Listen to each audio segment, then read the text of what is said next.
Bonjour tout le monde et bienvenue sur ma chaîne YouTube de Crypto Game.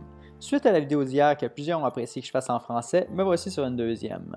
Aujourd'hui, je vais parler de l'Ethereum et ses différences avec le Bitcoin. Alors, allons-y. L'Ethereum a été créé en 2015 par Vitalik Buterin, un Canadien venant de l'ouest du pays.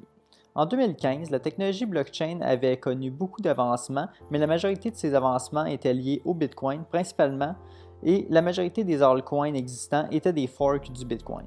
Une fork est une extension à un blockchain qui suit ses propres règles indépendantes de ce qui se passe sur la branche originale, comme des clones qui évoluent dans différents environnements et différents buts. Bien que le Bitcoin était révolutionnaire, l'Ethereum apportait son lot de nouveautés, comme le plus important, son ajout de smart contracts, qui sont des contrats intelligents qui peuvent être programmés avec des conditions spécifiques à des transactions et si elles sont remplies, la transaction peut avoir lieu et les types de propriétés peuvent être échangés. On peut voir l'Ethereum comme de l'argent programmable. De plus, l'Ethereum a été conçu pour comprendre le langage des ordinateurs. Donc, il est possible de faire fonctionner des applications décentralisées qui peuvent être jointes à des smart contracts pour avoir une interface plus intéressante.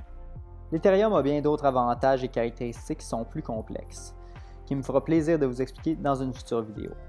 L'Ethereum a beaucoup de potentiel, mais ne peut pas non plus remplacer le Bitcoin parce que l'Ethereum n'a pas de quantité limitée de tokens en circulation. En ce moment, il y en a un peu plus que 115 millions et avec le temps, il y en aura de plus en plus. On compare souvent l'Ethereum à la crypto du pétrole parce qu'il faut en utiliser pour faire fonctionner les smart contracts et le prix varie selon son utilisation. Le Bitcoin, pour sa part, n'aura que 21 millions d'unités au maximum et pour l'instant, selon des estimations, près de 4 millions de Bitcoin auraient été perdus à jamais.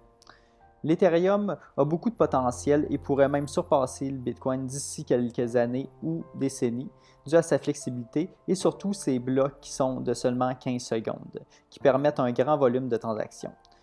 Il en vaut la peine d'être considéré dans un portfolio de crypto.